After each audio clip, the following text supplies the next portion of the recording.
The Grand Music Hall of Vienna stood like a palace of dreams on that cold November morning, its tall windows catching the pale winter light and throwing it across rows of velvet seats that had witnessed 100 years of musical history, and nearly 300 people had gathered for what many called the most important piano competition in all of Europe, and the air was thick with nervous energy and expensive perfume. Young musicians from the finest conservatories sat in the front rows, their posture perfect, their clothes carefully chosen to impress the judges who would decide their futures. Among them were sons and daughters of famous musicians, students who had trained since childhood with the best teachers money could buy, and prodigies whose names already appeared in music magazines. But in the very last row, almost hidden in the shadows near the back door, it sat a young woman who looked nothing like the others. Her name was Alina Vasquez, and she was 23 years old. She wore a simple gray dress that she had bought from a second-hand shop 2 years ago, and her shoes were old and worn at the edges from too many miles of walking. Her dark hair was pulled back in a plain ponytail, and she wore no jewelry except for a thin silver chain that had belonged to her grandmother. While the other contestants chatted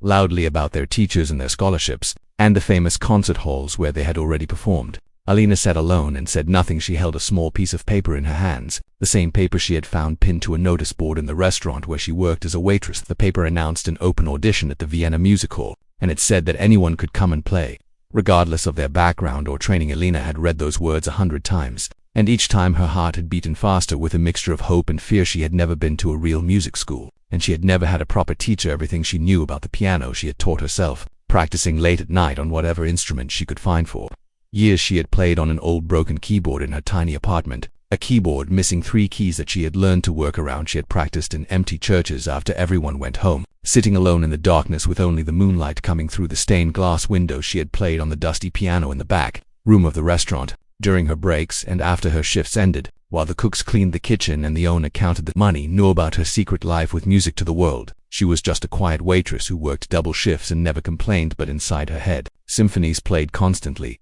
melodies that came to her in dreams, harmonies that she heard in the rhythm of the rain and the rumble of the subway trains. Music was not something she did, music was something she was now. She sat in this magnificent hall, surrounded by people who had been given every advantage she had been denied, and she wondered if she had made a terrible mistake by coming here. A young man in an expensive suit turned around and looked at her with curiosity mixed with something that might have been pity, whispered something to the girl next to him, and they both laughed quietly before turning back around. Alina felt her cheeks grow warm with embarrassment, but she did not leave. She thought about her mother, who had died when Alina was only 15 years old. Her mother had been the one who first put her fingers on a piano in the living room of a neighbor who felt sorry for the poor family down the street. Her mother had watched with tears in her eyes as little Alina, only 4 years old, had played back a melody she had heard only once. "You have a gift from God," her mother had said that day, and those words had stayed with Alina through all the hard years that followed after her mother died. Alina had been sent to live with an aunt who had no interest in music and no money for lessons. She had dropped out of school at 16 to work and help pay the bills. She had moved from job to job, city to city, always carrying her dream of music like a small flame that she protected from the cold winds of reality. And now, finally, she had come to this place where dreams were supposed to come. Truth. A head judge entered the hall through a side door, and a hush fell over the crowd. His name was Professor Heinrich Kaufmann, and he was perhaps the most famous piano teacher in the world. He had trained dozens of concert pianists, and his opinion could make or break a career in a single afternoon. He was a tall man with silver hair and cold blue eyes that seemed to look through people rather than at them. He wore a perfectly tailored black suit and walked with the confidence of someone who had never been told no in his entire life. Behind him came 4 other judges, all of them accomplished musicians whose names Alina had only read about in library books. They took their seats at a long table facing the stage, and Professor Kaufmann tapped his microphone twice. "Welcome to the Vienna International Piano Auditions," he said in a voice that carried authority like a king carries a crown. "Today we will hear from many talented young musicians, and we will select 5 to advance to the main competition next month, where the winner will receive a full scholarship to study at the Vienna Conservatory and a contract to perform with the Vienna Philharmonic Orchestra." Murmur of excitement rippled through the audience. Alina felt her hands begin to tremble. The scholarship meant nothing to her compared to the chance to play, really play, on a stage that mattered one by one. The contestants were called to perform. Alina watched as young men and women in beautiful clothes walked confidently to the grand piano on the stage, a magnificent Steinway that gleamed under the lights like a black mirror. They played pieces by Chopin and Liszt and Rachmaninoff, their fingers flying across the keys with technical precision that came from years of expensive training. The judges nodded and made notes, occasionally whispering to each other. Some performances were met with polite applause, others with genuine enthusiasm. Hours passed, and Alina remained in her seat, waiting for her name to be called. She was the last one on the list, an afterthought, and nobody who had simply walked in off the street fine, when the afternoon light had begun to fade and some of the audience members had already left to find coffee. Professor Kaufman looked at his paper and frowned. Elena Busquets, he called out. Pronouncing her name incorrectly, Lena stood up on legs that felt like they might collapse beneath her. She walked down the long aisle toward the stage, aware of every eye in the room. Turning to look at her, she heard whispers as she passed, people wondering who she was and why she was dressed so poorly. When she reached the stage, Professor Kaufman looked at her over his glasses with an expression that mixed boredom with mild curiosity. "And where did you study, Miss Vasquez?" he asked, though his tone suggested he already knew the answer would disappoint him. "I did not study anywhere, sir," Elena said quietly, and her voice was almost lost in the vastness of the hall. "I taught myself at—" Ripple of laughter spread through the audience. Professor Kaufman raised an eyebrow and exchanged a look with the judge beside him. "I see," he said slowly, and the two words carried a weight of judgment that pressed down on Elena like a heavy stone. But she did not run, she did not apologize. She simply stood there, waiting, a heart pounding so hard she could hear it in her ears. The moment she had dreamed of for 19 years was finally here, and nothing would make her walk away now.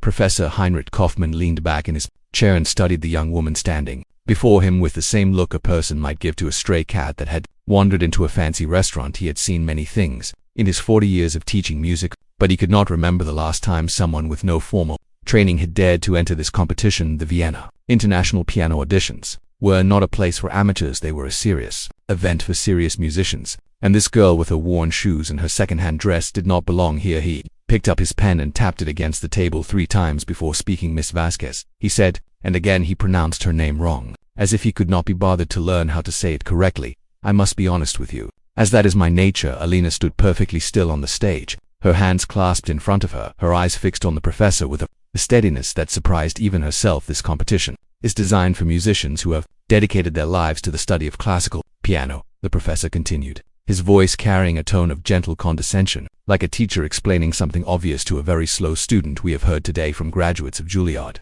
the Royal Academy, the Paris Conservatory, and of course our own Vienna Conservatory, and these are people who have spent 10, 15, even 20 years perfecting their craft under the guidance of master teachers." He paused and looked at the other judges, who nodded in agreement. One of them, a woman with gray hair pulled back in a tight bun, was already closing her notebook as if the audition was finished before it had even begun. "You say you taught yourself," Professor Kaufman said, turning back to Elena, "and while I admire your courage in coming here today, I think perhaps you do not understand what level of musicianship we are looking for."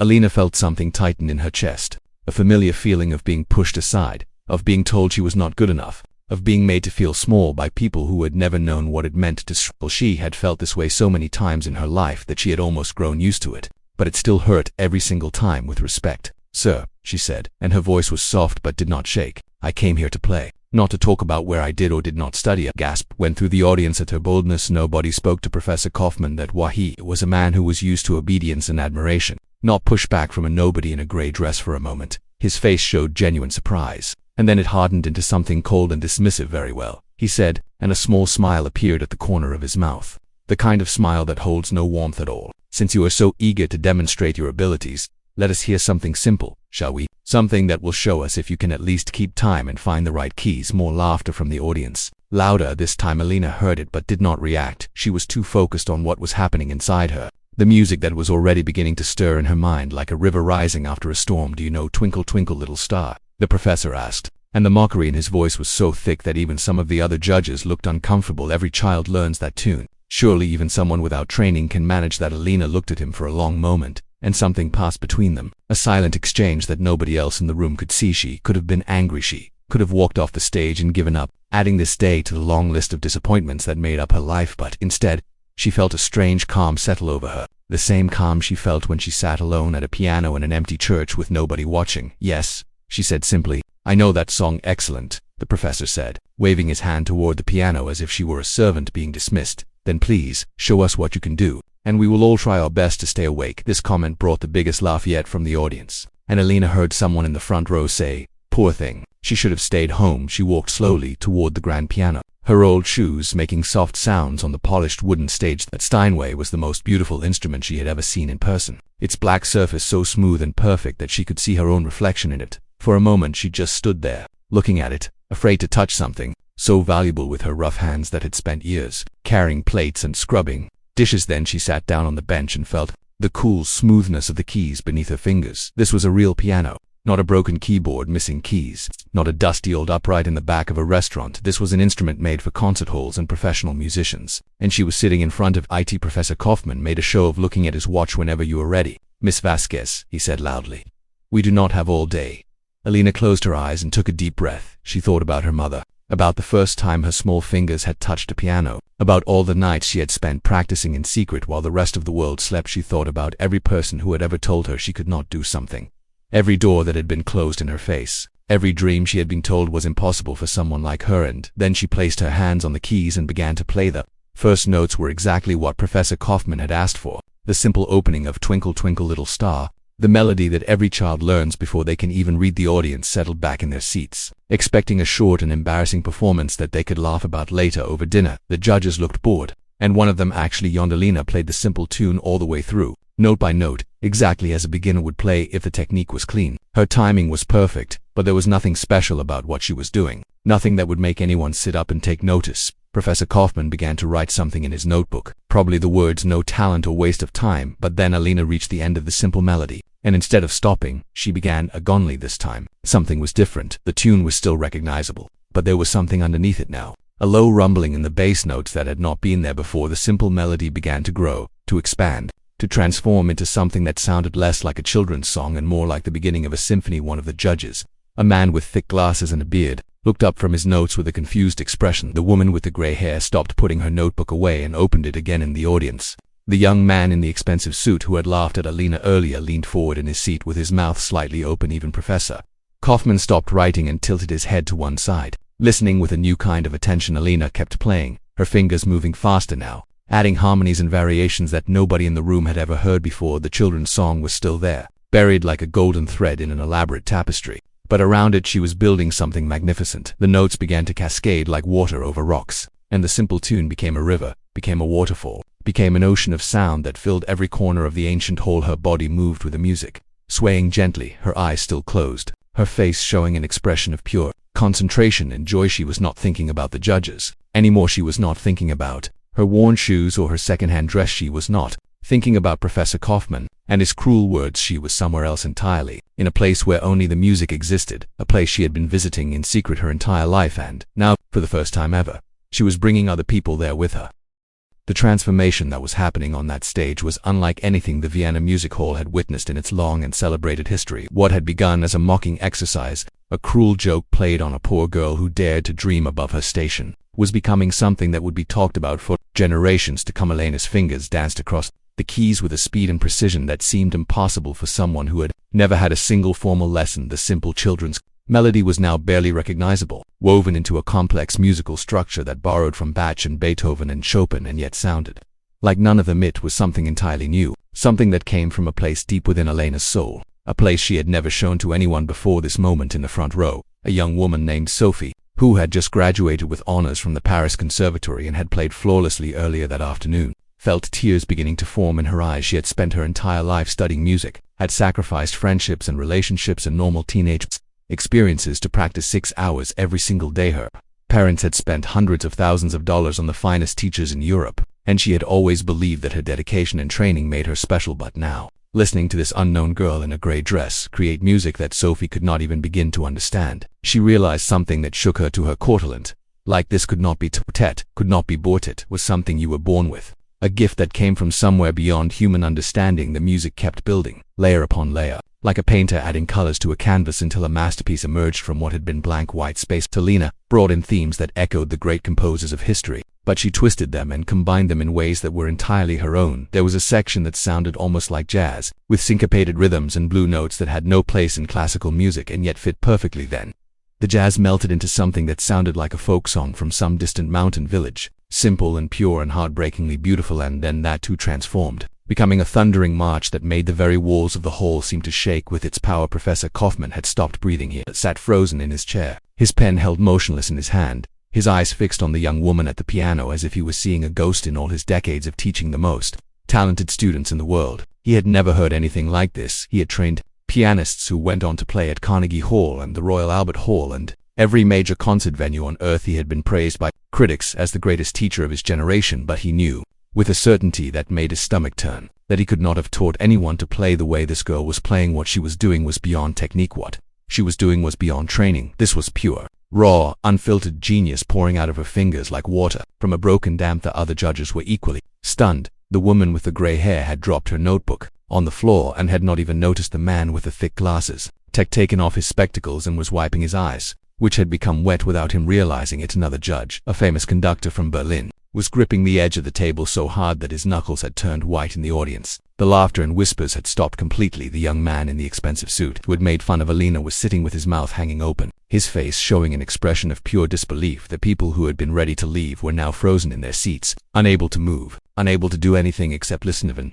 the workers backstage had stopped what they were doing. A man who had been sweeping the floor stood still with his broom in his hands, staring at the stage through the gap in the curtains. A woman who ran the light controls had forgotten about her job and was watching with tears streaming down her face. Music Alina created told a story without words, and everyone who heard it understood that story in their own way. For some it was a story of loss, of loved ones gone forever, of memories that faded like photographs left in the sun. For others it was a story of hope, of dreams that refused to die, no matter how many times they were crushed. For many it was both at the same time, sadness and joy mixed together in a way that made the heart ache with an emotion that had no name. Alina herself was lost in a world that only she could see. Behind her closed eyes, she saw her mother sitting beside her on a piano bench, guiding her tiny fingers to the keys for the very first time. She saw the neighbor's living room where she had discovered that music lived inside her, waiting to come out.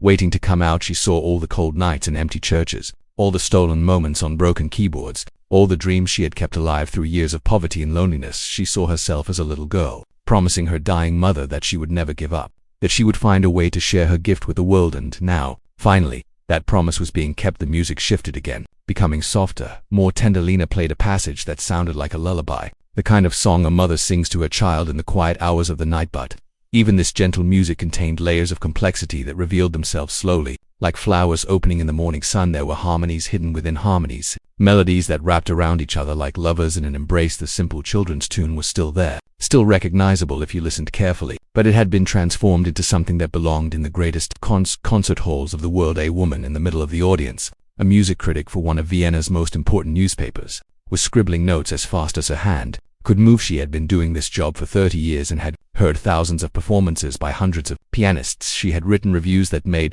careers and reviews that destroyed them. She had always prided herself on being objective, on judging music by technical standards and historical knowledge rather than by emotion. But now her notes made no sense, just random words scrawled across the page. Impossible. Beautiful. Where did she come from? Who is she? How? She gave up trying to write and simply listened, letting the music wash over her like a wave. Professor Kaufman finally remembered to breathe. He took a long, shaky breath and looked down at his hands, which were trembling slightly in that moment. He understood that his entire career, everything he had built, everything he had believed about music and talent and training, was being challenged by this unknown girl who had taught herself to play. He felt something he had not felt in many years, something he had almost forgotten existed. He felt humbled. The music continued, growing and changing and surprising everyone who heard it. Alina had been playing for nearly 15 minutes now. Though nobody in the hall had any sense of time passing, it felt like the performance had lasted for hours and also like it had only just begun. She was taking the audience on a journey through every human emotion, from despair to ecstasy, from rage to peace,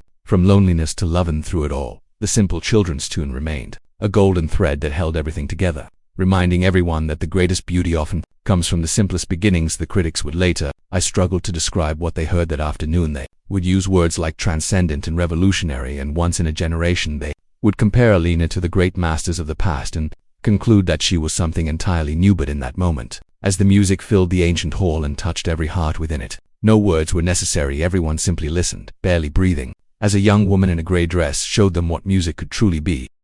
The music that poured from Alina's fingers had now entered a new phase, one that would later be described by witnesses as the moment when everyone in the room forgot how to think and simply felt she was playing with her entire body now, not just her hands. Her shoulders rose and fell with the dynamics of the music. Her head tilted back during the powerful passages, as if she were receiving the notes from somewhere above her feet. Worked the pedals with an instinct that came from years of practice, on instruments that barely functioned. The broken keyboard in her apartment had pedals that stuck and squeaked. That old piano in the restaurant had one pedal that did not work at all, but this Steinway responded to her every touch as if it had been waiting its whole existence for someone like her to sit down and play. The transformation that Professor Kaufman had witnessed was complete now. What had started as Twinkle Twinkle Little Star had become something that defied all categories and labels it was classical and yet not classical. It was modern and yet timeless. It contained elements of every musical tradition Alena had ever heard, from the folk songs her mother used to sing to the jazz she had discovered on a broken radio to the classical recordings she had listened to on library computers with headphones that only worked in one ear. All of these influences had mixed together inside her mind over the years, fermenting like wine in a barrel, waiting for the moment when they could finally be released. The audience members were experiencing something rare and precious, something that most people never get to feel in their entire lives. They were in the presence of true greatness. And they knew a businessman in the back row who had come to the audition only because his daughter was performing had tears running down his face. He had not cried since his own father died 15 years ago, and he did not understand why this music was affecting him so deeply. A retired music teacher who had almost decided not to come today because her arthritis was acting up sat with her hands pressed against her heart, feeling it beat in rhythm with Alena's playing. She had spent 50 years teaching children to love music, and she knew she had never in all that time produced a student with 1/10 of this young woman's ability in the front row. The conservatory students who had performed earlier sat in stunned silence. They had trained for years to reach a level of technical proficiency that they believed was excellent. Now they understood that technical proficiency was only the beginning, that real artistry required something that could not be taught in any classroom. Some of them felt jealous, some felt angry, but most of them simply felt grateful to be present for this moment, to witness something that they would remember for the rest of their lives. Professor Kaufman had finally set down his pen. There was no point in taking notes anymore. What could he possibly write that would capture what he was hearing? He had judged thousands of auditions in his career. He had developed a scoring system based on technique, interpretation, emotional expression, and stage presence, but Alena's performance had broken his system completely. She was off the charts in every category, so far beyond any scale he had ever used that the numbers meant nothing. The woman next to him, the judge with the gray hair, leaned over and whispered something in his ear. He could barely hear her over the music, but he understood what she was saying. She was asking if this was real, if this was actually happening, if they were all sharing some kind of collective dream. He had no answer for her. Anna's playing had reached a section that was almost impossibly complex. Her left hand played a bass line that rumbled like thunder, while her right hand danced through a melody that seemed to contain 100 notes per second. And yet somehow, within all this complexity, the original children's tune kept appearing, popping up like a friendly face in a crowd of strangers. Every time it returned, the audience felt a surge of recognition and joy, a reminder that beauty could be found in the simplest things. The music began to tell a story now, not with words but with sound alone. What was the story of Alena's life?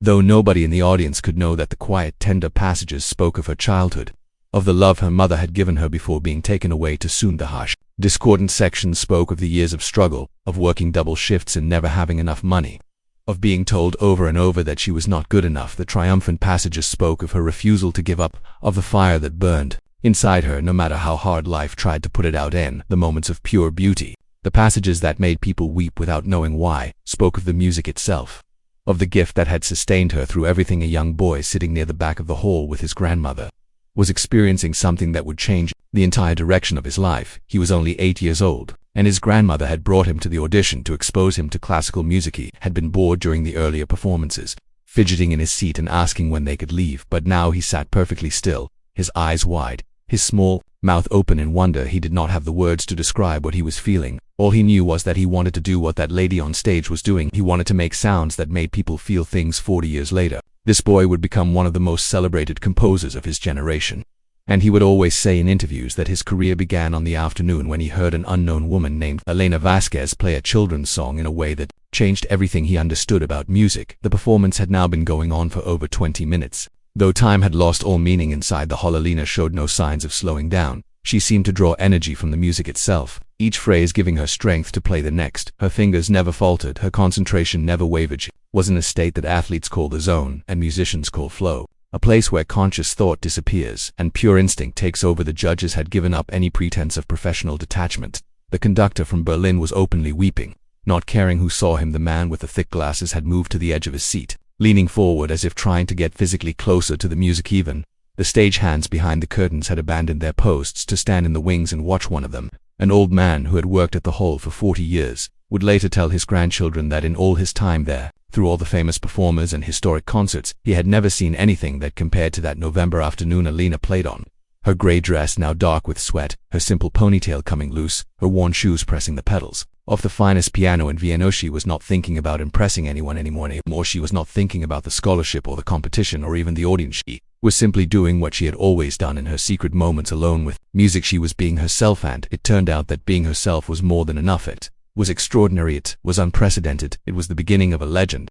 As Alina moved into the final section of her performance, the full scope of her talent revealed itself in a way that would haunt everyone who witnessed it.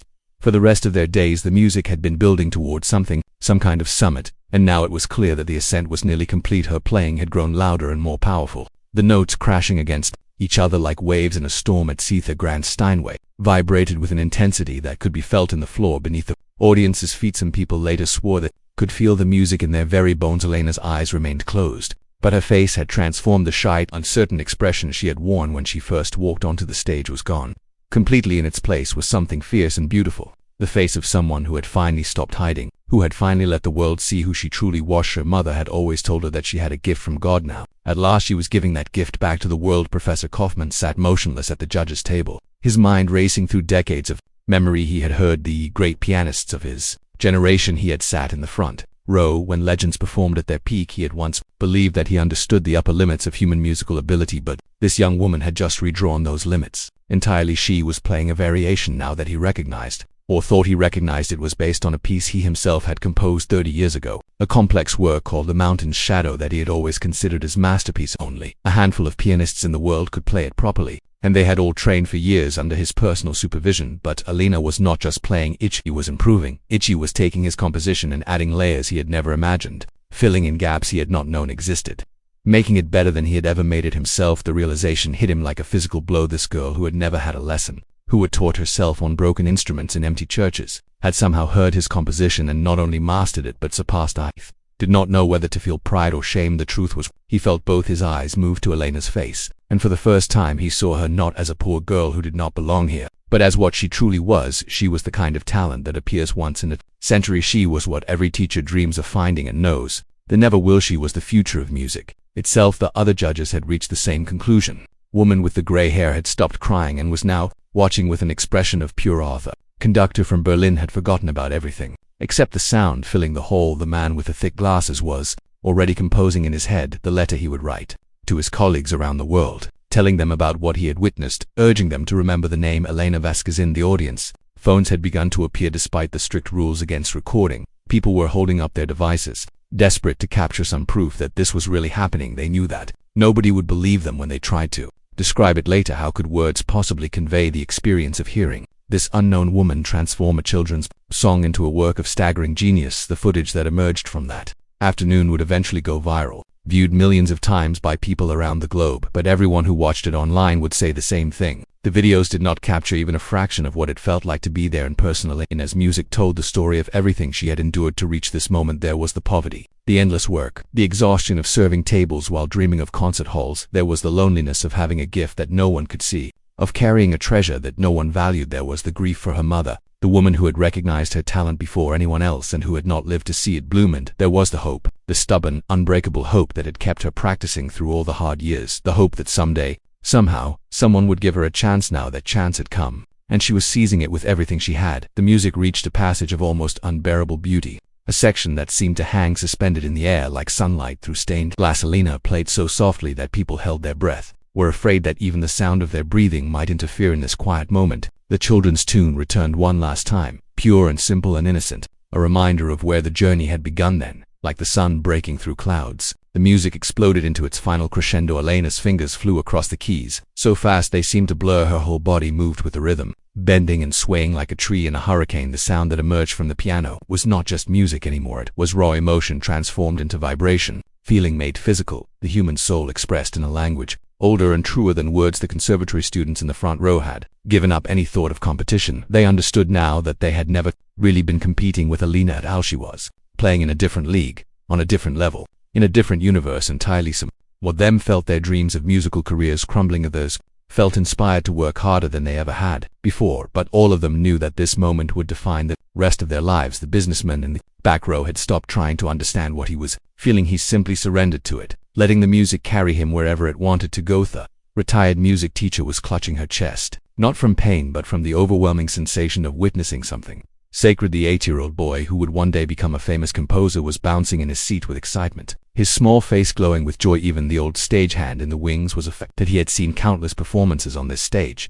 but he had never seen an audience react this way. People were standing now, not because the performance was over, But because they could not contain themselves, they needed to be on their feet. They needed to be ready for whatever was coming next. Played the final measures with a power and precision that seemed superhuman. Her face was wet with sweat and maybe tears. Her loose hair had fallen across her eyes. Her worn gray dress clung to her body. She looked nothing like the polished performers who had come before her. She looked like someone who had walked through fire to get here, and in a way, she had. The last chord rang out through the hall, huge and complex and somehow containing every emotion that human beings are capable of feeling. Elena held it, letting the sustained pedal keep the sound alive, letting it echo off the ancient walls and high ceiling and velvet seats. Then, slowly, she lifted her fingers from the keys. The sound faded, dissolving into silence, and, for one long breathless moment, nobody in the Vienna Music Hall made a single sound. Elena sat at the piano with her head bowed, her chest heaving, her hands trembling. In her lap she had given everything she had, poured out every drop of talent and passion and pain that she had been storing up for 23 years. She felt empty and full at the same time, exhausted and energized,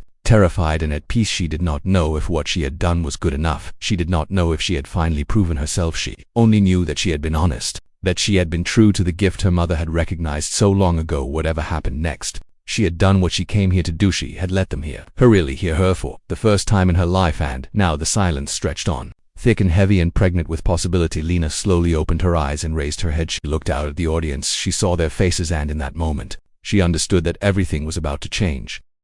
The silence that filled the Vienna Music Hall was unlike any silence that had ever existed in that ancient building. It was not the polite pause that follows a good performance, the brief moment of appreciation before applause begins. It was something much deeper, much more profound. It was the silence of people who had just witnessed something that changed the way they understood the world. Nearly 300 people sat frozen in their seats, unable to move, unable to speak, barely able to breathe. Their minds were still processing what their ears had just heard, and the processing was taking longer than usual because there was nothing in their previous experience to compare it to. Elena remained at the piano, her head now lifted, her dark eyes scanning the crowd with a mixture of hope and fear. She could not read their expressions. She could not tell if the silence meant they had loved what she played, or if they were simply too shocked by her audacity to respond. Her heart was pounding so hard she could feel it in her throat. Her hands were shaking. In her lap the sweat on her forehead had turned cold in the drafty. How she had given them everything she had, every secret she had ever kept, every dream she had ever dreamed, every tear she had ever cried. And now they sat there in silence,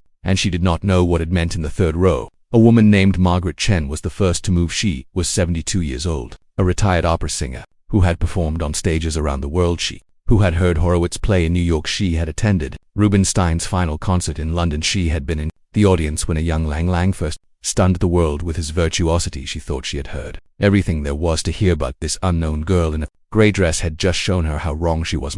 Chen rose slowly from her seat, her old knees protesting the movement. She lifted her hands, which was spotted with age but still strong from decades of gripping microphones and holding notes, and she began to clap. The sound of her solitary applause echoed through the silent hall like a gunshot. Then the man next to her stood up, then the woman behind him, then an entire row, then another. Applause spread through the audience like fire through dry grass, person after person rising to their feet, hand after hand coming together in celebration. Within seconds, the silence had transformed into a roar. The sound of 300 people clapping and cheering filled the hall with a thunder that rattled the crystal chandeliers hanging from the ceiling. People were shouting words that Elena could not make out. Some were crying, some were laughing, some were doing both at the same time. The young man in the expensive suit, who had laughed at Elena when she walked to the stage, was now on his feet, with tears streaming down his face. He was clapping so hard his hands had already turned red. The shame he felt for his earlier mockery was overwhelming, but it was mixed with a strange kind of gratitude. He had almost missed this. He had almost walked out of the hall before Elena played. If he would have missed the most important musical experience of his entire life. Sophie, the graduate from the Paris Conservatory, we had given up trying to hold back her emotions. She stood with her hands pressed to her mouth, sobbing openly, not caring who saw her. She had come to this competition hoping to win, hoping to launch her career, hoping to prove that all her years of training had been worth it. Now she understood that winning did not matter. Being in this room, hearing what she had just heard, that was the real prize. The music critic from the Vienna newspaper had abandoned her notebook entirely. She would write her review later, and it would be the most important piece she ever wrote. She would struggle for hours to find the right words, eventually settling on a phrase that would become famous in musical circles.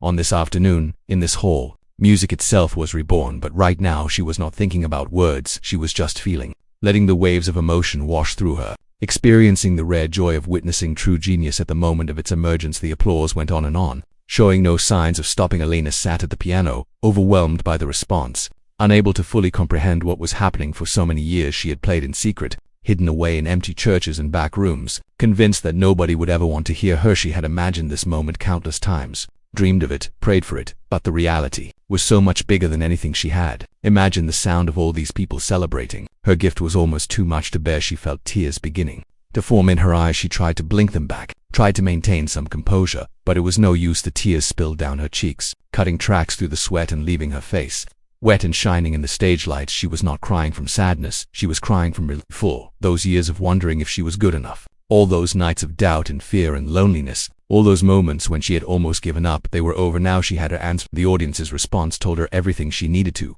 know. Professor Kaufman remained seated at the judges' table, his face pale, his hands gripping the edge of the table. He was watching Alina with an expression that was difficult to read. There was admiration in it. Certainly there was also something that might have been regret. He thought about all the talented students he had turned away over the years because they did not come from the right background, because they did not have the right training, because they did not fit the idea of what a pianist should look like. How many Alinas had he dismissed without a second thought? How many gifts had been lost because he was too proud and too narrow-minded to see them? The thought made him feel sick to his stomach. The other judges had all risen to their feet now, joining the standing ovation event. The stagehands had emerged from backstage to add their applause to the thunder. The old man who had worked at the hall for 40 years was clapping with tears in his eyes, his weathered face transformed by joy. The woman who ran the lights had forgotten all about her job and was cheering louder than anyone. The sound crew had set down their equipment to join in. Everyone in the building, from the wealthiest patron to the humblest worker, was united in their response to what they had just witnessed. Alina finally managed to stand up from the piano bench. Her legs were weak and unsteady, and for a moment she thought she might collapse, but she steadied herself with one hand on the piano and faced the audience. She did not know what to do. She had never received a standing ovation before. She had never received any kind of ovation before, so she did the only thing that felt right. She bowed. It was a simple bow, not the practiced, elegant bow of a trained performer. It was the bow of a humble person expressing gratitude, and somehow that made it perfect. The applause grew even louder. In response, people began shouting her name, though most of them did not even know how to pronounce it correctly. They shouted Alina and bravo and more and encore. They shouted until their throats were wroth. They clapped until their hands were sore, celebrated until there was no energy left to celebrate with. And through it all, Alina stood on the stage of the Vienna Music Hall, a poor girl in a gray dress and worn shoes, finally receiving the recognition that her gift had always deserved, finally being seen, finally being heard, finally being known. Professor Heinrich Kaufmann had built his entire identity on being right about music. For 40 years he had been the final authority on talent, the man whose opinion could launch careers or destroy them with a single word. He had written books about the proper way to train pianists. He had given lectures at universities around the world. He had been interviewed by every major newspaper and appeared on countless television programs as the expert voice on classical piano. His confidence in his own judgment had never wavered, until now as the standing ovation continued to thunder through the hall. Professor Kaufmann remained in his seat, unable to move, unable to look away from the young woman on the stage. His mind kept replaying the moment when he had asked her to play something simple, when he had mocked her with that request, when he had been so certain that she had nothing of value to offer. The memory made him feel physically ill. He had spent his whole career believing that great pianists were made through years of rigorous training under expert guidance. He had dismissed anyone who suggested that natural talent alone could produce exceptional results. He had built walls around the world of classical music, walls that kept out anyone who did not meet his strict requirements, and in one afternoon,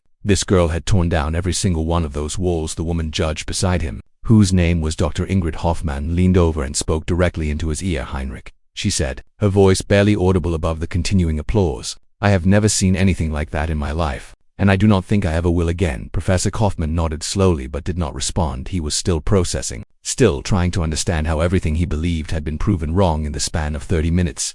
Da Hoffmann continued speaking. We have to give her the scholarship, she said. We have to give her everything, the full prize, the concert contract, everything. There is no other choice. Again Professor Kaufmann nodded. Of course they had to give her everything. The question was never really in doubt, but that was not what was troubling him. What troubled him was the realization that he had almost prevented this from happening. If Alina had been even slightly less brave, if she had walked away when he mocked her, if she had accepted his dismissal and left the stage without playing, the world would have lost something irreplaceable, and it would have been his fault. The conductor from Berlin, whose name was Klaus Werner, had made his way around the judges' table to stand beside Professor Kaufmann. He was a large man with a booming voice, and even in a whisper he was loud. Heinrich, he said, gripping the older man's shoulder, you must go to her, you must apologize, you must make this right. Professor Kaufmann looked up at him with eyes that had suddenly grown old. I know, he said quietly, I know what I must do. He rose from his chair on legs that felt weak and unreliable. The audience was still applauding, Though some people had begun to sit down, exhausted from the emotional intensity of the past, our Elena remained on stage, her face wet with tears, her expression a mixture of joy and disbelief. She had not moved from her spot beside the piano. Professor Kaufman walked slowly toward the stage, and as people noticed his movement, the applause began to fade. A hush fell over the hall as everyone watched the famous professor approach the unknown girl who had just shattered every expectation. Elena saw him coming, and felt her heart begin to race again. She did not know what to expect. Part of her feared that he would find some way to dismiss her performance, to explain why it did not count, to take away the victory she had just won. But when Professor Kaufman reached the stage and climbed the short steps to stand beside her, his face showed none of the arrogance she had seen before. Instead, she saw something she never expected to see from this proud and powerful man. She saw humility. He stood before her for a long moment, saying nothing, his eyes searching her face as if looking for answers to questions he did not know how to ask. Then, to the astonishment of everyone in the hall, Professor Heinrich Kaufmann, the most famous and most feared piano teacher in the world, slowly lowered himself to his knee. Gasp went through the audience. Nothing like this had ever happened in the history of the Vienna music hall. Nothing like this had ever happened in the history of classical music. Professor Kaufmann looked up at Elena with tears forming in his eyes. "I was wrong," he said, and his voice carried through the silent hall even though he did not raise it. "I looked at you and I saw only what was on the outside. Your clothes, your lack of training, your poverty, and I dismissed you because of these things." Elena stared down at him, too shocked to speak. "But you," he continued, his voice cracking with emotion, "you looked inside yourself and found a universe of music that I could never have imagined. You are not just talented, Miss Vasquez. You are touched by something beyond human understanding." He paused to take a breath. "I have spent my life teaching people to play the piano," he said, "and I thought I understood what music was. But today you have taught me that I understood nothing. Today you have shown me that true genius cannot be taught or bought or earned through years of practice. It can only be recognized and celebrated when it appears." He reached up and took Elena's hand in both of his. "I am sorry," he said. "I am sorry for the way I treated you. I am sorry for every student I have dismissed because they did not fit my expectations. I am sorry for the walls I have built around this art form that I love." Tears were now flowing freely down his wrinkled cheeks. "Can you forgive an old fool who has finally learned to see?" Elena looked at this man who had humiliated her, who had tried to make her feel small, who had nearly crushed her dream with his cruel words. She thought about all the people in her life who had told her she was not good enough, who had looked down on her because of her circumstances, who had refused to give her a chance. She could have held on to her anger. She could have savored this, the moment of triumph over her tormentor. But that was not who Elena was. She had not played for revenges. She had played because music was her soul, and her soul was generous. She squeezed the professor's hands gently and helped him rise to his feet. "There is nothing to forgive," she said softly. "You gave me a chance to play, and that is all I ever wanted." The audience erupted again, not just with applause this time, but with cheers and shouts of approval. They had witnessed something even more remarkable than the performance itself. They had witnessed Grace. Professor Kaufman embraced Elena, holding her tightly as his body shook with sobs. He was crying for all the mistakes he had made, for all the years he had wasted being wrong, for the miracle of being shown a better way when he was already so old. And Elena held him, this strange man who had been her enemy and was now something else entirely, and she felt the wounds of a lifetime beginning to heal when they finally separated. Professor Kaufman turned to face the audience. "Ladies and gentlemen," he announced, his voice stronger now but still thick with emotion, "I have judged this competition for 23 years, and I have never made a unanimous decision on the first ballot." He paused and looked back at Elena with a smile that transformed his whole face. "Today, I suspect, will be different." The judges gathered in a small room behind the stage while the audience waited in the main hall, buzzing with conversation about what they had just witnessed. Elena had been led to a comfortable chair in the wings by a kind stagehand who brought her water and a towel to wipe her face. She sat there alone with her thoughts, still unable to fully comprehend the events of the past hour. Her hands were trembling, and when she looked at them, she noticed for the first time how rough they had become from years of hard work. These hands that had scrubbed dishes and carried heavy trays had just produced music that made a world-famous professor fall to his knees. The contrast seemed impossible, like something from a dream. In the judges' room, the discussion was brief. Professor Kaufman sat at the head of a small table with the other four judges arranged around him. Normally these deliberations took hours, as the judges debated the merits of each performer and argued over technical details, but today, there was nothing to debate. "I will say what we are all thinking," said Dr. Hoffman, the woman with the gray hair. "There has never been a clearer winner in the history of this competition." The others nodded in agreement. Klaus Werner, the conductor from Berlin, spoke next. "She did not just win," he said, leaning forward in his chair. "She changed what winning means. She raised the standard so high that I am not sure anyone will ever reach it again." The man with the thick glasses, whose name was Professor Marco Benedetti from the Rome Conservatory, removed his spectacles and cleaned them nervously. "I must confess something," he said quietly. "When she first walked onto the stage, I was ready to dismiss her. I had already decided that she did not belong here. He put his glasses back on and looked around the table. I am ashamed of that now, he continued. I am ashamed that I almost missed something so extraordinary because of my own prejudice. The fifth judge, a young woman named Dr. Yuki Tanaka from Tokyo, had been silent throughout the conversation. She was the newest member of the panel, invited for the first time this year, and she had felt intimidated by the famous musicians around her, but now she felt compelled to speak. In my country, she said, we have a concept called kintsugi, which is the art of repairing broken pottery with gold. The idea is that the cracks and breaks in something do not make it less valuable but more valuable. They are part of its history, part of its beauty. She paused, gathering her thoughts. Miss Vasquez is like kintsugi, she continued. Her life has been full of cracks and breaks, poverty and loss and struggle, but she has filled those cracks with gold. She has turned her suffering into something magnificent. The room fell silent as the other judges considered her words. Professor Kaufman nodded slowly. That is beautifully said, Dr. Tanaka, he replied, and it captures something I have been struggling to articulate. What we heard today was not just technical skill or natural talent. It was the music of a life fully lived, of pain transformed into beauty, of darkness turned to light. He stood up from his chair. I believe we are ready to vote, he said. The vote was unanimous. As he had predicted, Lina Vasquez would receive the full scholarship to the Vienna Conservatory. She would be given the contract to perform with the Vienna Philharmonic Orchestra. She would receive something that had never been offered before in the history of the competition, an immediate invitation to perform at the New Year's concert, the most prestigious musical event in the world. The judges emerged from the room and made their way back to the stage. The audience had grown restless during the wait. Though nobody had left, how could they leave after what they had witnessed? They needed to see how the story ended. Professor Kaufman walked to the center of the stage and raised his hand for silence. Murmuring stopped. Eye in the hall was fixed on him. Ladies and gentlemen, he began, in the 112 years of the Vienna International Piano Auditions, we have discovered many talented musicians. Some have gone on to brilliant careers, others have faded into obscurity, but all of them, every single one, had years of formal training before they stepped onto this stage. He paused and looked toward the wings where Alina sat watching. Today, for the first time in our history, we heard a performer who had no formal training at all. A young woman who taught herself to play on broken instruments in empty churches, who practiced in secret while working double shifts to survive, who had every reason to give up but never did. The audience was completely still, hanging on every word. The judges have made a unanimous decision, Professor Kaufman continued, and I want to share not just our decision but our reasoning, because what happened here today deserves to be understood. He began to pace slowly across the stage as he spoke.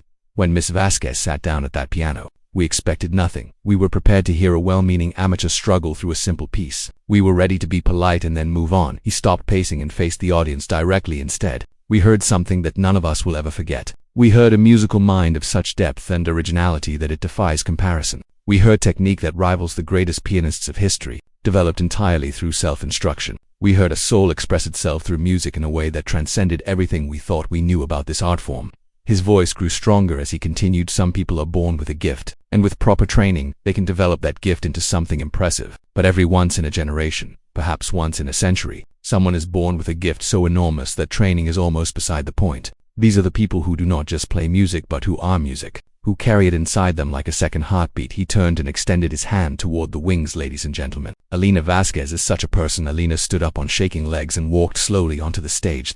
The audience began to applaud again, but Professor Kaufman raised his hand to quiet them. Please, he said, let me finish. The applause died down. The judges have unanimously agreed to award Miss Vasquez the full scholarship to the Vienna Conservatory. He announced. A cheer rose from the crowd but quickly subsided as people realized he was not finished. We have also agreed to award her the performance contract with the Vienna Philharmonic Orchestra. Another cheer. Another quick silence. Professor Kaufman smiled, the first genuine smile Alina had seen on his face, and finally he said, in an unprecedented decision that required special approval from the board of directors, we are inviting Miss Vasquez to perform at this year's New Year's concert, broadcast to over 50 million viewers around the world. The hall exploded. The sound was deafening. People were jumping up and down, hugging strangers, screaming with joy as if they themselves had won. Alina stood at the center of the stage, surrounded by this tsunami of celebration, and felt something break open inside her. All the years of loneliness and doubt, all the nights of wondering if her dreams were foolish, all the mornings of waking up tired and poor and alone, it had all been leading to this moment. She fell to her knees on the stage,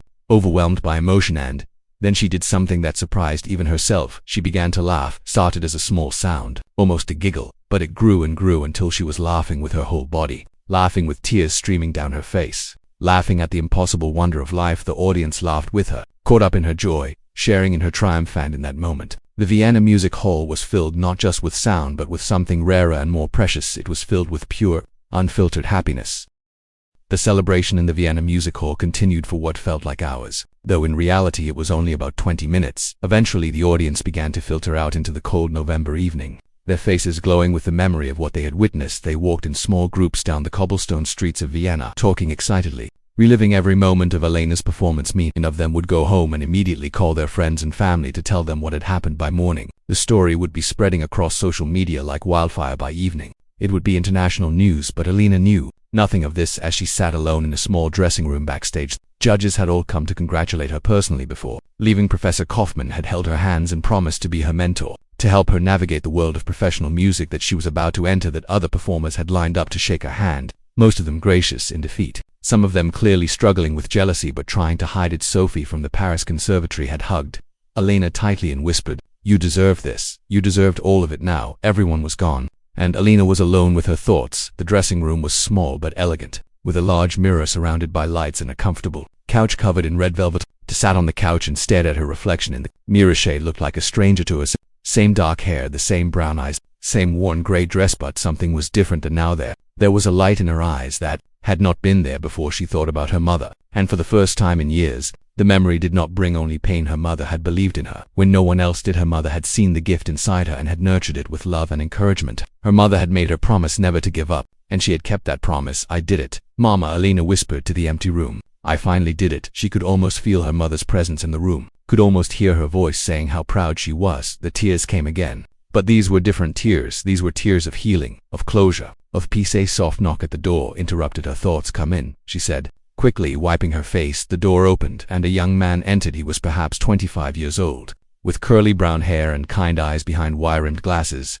He carried a small notepad and a pen, and he looked nervous. "Miss Vasquez," he said, "I am so sorry to disturb you. My name is Thomas. I am a journalist with the Vienna Daily News. I was wondering if I might have a few minutes of your time." Elena hesitated. Had never been interviewed before. She did not know what to say or how to act. There was something about this young man's gentle manner that put her at ease. "Yes," she said. "Please sit down." Thomas sat in a chair across from her and opened his notepad. "First of all," he said, "I want to tell you that what you did today was the most incredible thing I have ever seen. I have been covering musical events for 5 years, and I have never experienced anything like it." "Thank you," Elena said softly. "Can you tell me a little about your background?" Thomas asked. "How did you learn to play like that without any formal training?" Elena was quiet for a moment, gathering her thoughts. It was strange to talk about her life, strange to have someone actually interested in her story. "I do not know how to explain it," she finally said. "Music has always been inside me. For as long as I can remember, I heard melodies in my head. I felt rhythms in my heartbeat when I first touched the piano. It was like finding a part of myself that had been missing." Thomas scribbled notes furiously but without lessons.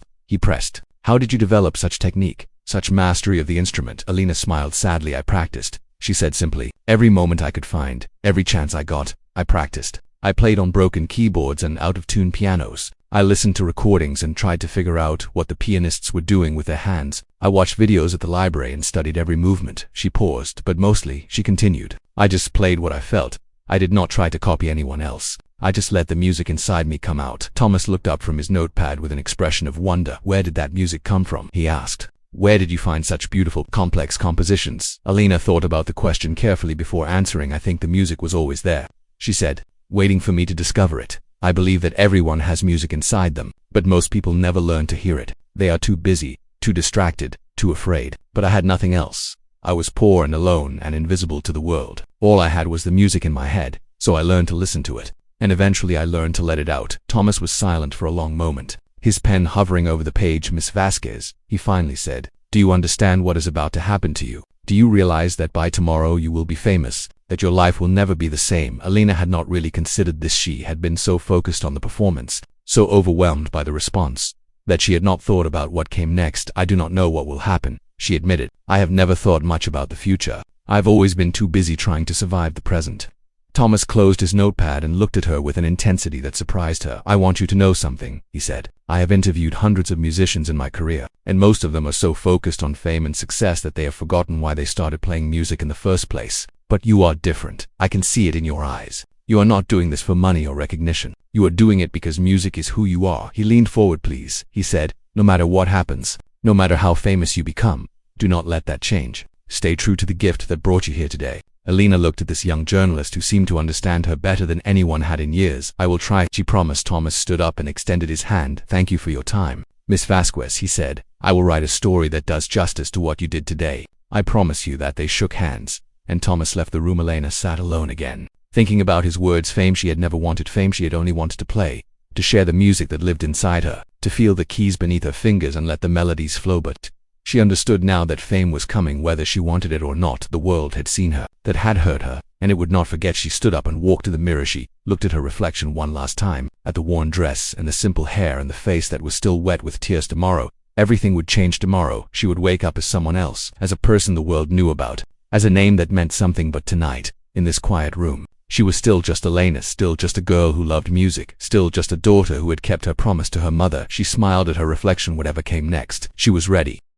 6 weeks had passed since that November afternoon in the Vienna Music Hall, and the world had indeed changed for Elena Vasquez. Video of her performance had been viewed over 200 million times. Online, her name had appeared in newspapers. From New York to Tokyo, she had been interviewed on television programs in 12 different countries. She, who had received offers from every major record label, every prestigious concert hall, every music festival that existed. But on this New Year's Eve, as she stood backstage at the Golden Concert Hall where the famous New Year's concert was held every year, Elena felt the same nervousness she had felt 6 weeks ago. Some things, she realized, never changed. The Musikverein was even more beautiful than the music hall where she had first performed. Its walls were decorated with gold leaf and intricate carvings. Its ceiling was painted with scenes from Othello. Acoustics were considered the finest in the world, and tonight, over 2,000 people would fill its seats to hear her play. Beyond them, 50 million more would watch on television screens around the globe. Elena wore a new dress tonight, a gift from a famous designer who had begged for the privilege of clothing her. It was deep blue, the color of a midnight sky, and it fit her perfectly. Her hair had been styled by professionals, and for the first time in her life, she wore makeup that had been applied by an expert hand. She looked in the mirror and barely recognized herself, but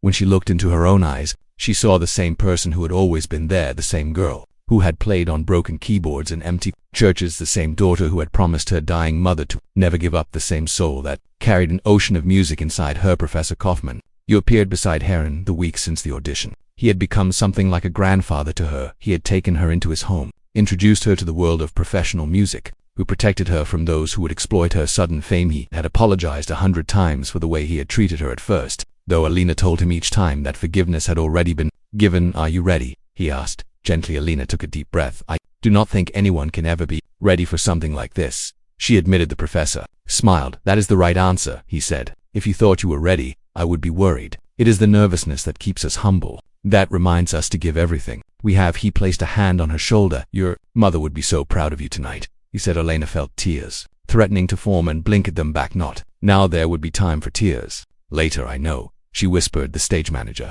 appeared and signaled that it was time. Elena walked toward the stage entrance, her new shoes clicking softly on the polished floor behind the curtain. She could hear the murmur of the audience, 2,000 people waiting to hear her play. She thought about Sophie from Paris, who had sent her a letter of encouragement. She thought about the young journalist Thomas, who had written a beautiful article that helped the world understand her story. She thought about the 8-year-old boy who had been in the audience that first day, who had written her a letter saying she had inspired him to start piano lessons. She thought about all the people around the world who had reached out to her, sharing their own stories of struggle and hope, telling her that her success had given them courage to pursue their own dreams. She had not expected that. She had not expected to become a symbol of hope for others. She had only wanted to play music, but perhaps, she realized now, those two things were connected. Perhaps the music that lived inside her was not just for her own expression, but for something larger. Perhaps she had been given this gift so that she could share it with the world, so that others could hear it and feel less alone in their own struggles. The stage manager opened the curtain. Lena stepped out into the light. The Musikverein stretched before her, a sea of faces in formal clothes and anticipation.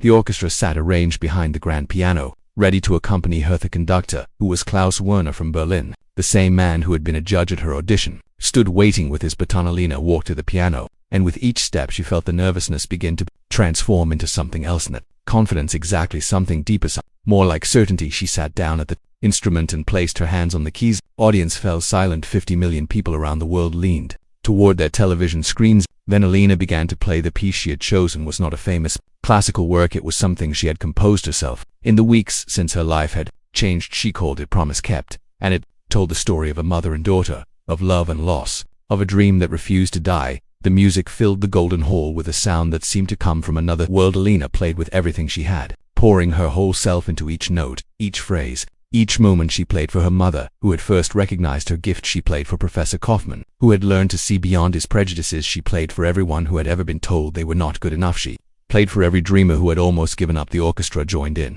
their instruments weaving around her piano like threads in a tapestry. The music built and swelled and soared. It filled every corner of the music, traveled through television signals to homes around the world. It touched hearts that Alina would never know about, changed lives she would never see. When the final note faded into silence, there was a moment of perfect stillness. Then the music varian erupted. The audience leaped to their feet. The applause, with like thunder, people were crying and laughing and cheering all at once. The standing ovation went on for 15 minutes. Lena stood beside the piano, tears finally flowing freely down her face. She looked out at the crowd and saw Professor Kaufman in the front row, applauding with tears in his own eyes. She saw Klaus Werner wiping his face with his conductor's handkerchiefs. She saw strangers united in their response to her music. And somewhere, in a place beyond the reach of mortal eyes, she felt her mother watching. She felt her mother's pride. She felt her mother's love. She felt the promise she had made so many years ago, finally and completely fulfilled. Alina bowed to the audience, then looked up at the ceiling of the Golden Hall. "Thank you, Mama," she whispered, and, though no one could hear her words over the thunder of applause, she knew somewhere, her mother heard somewhere. Her mother smiled and the music played in Elena's heart and the hearts of all who heard her forever. The end.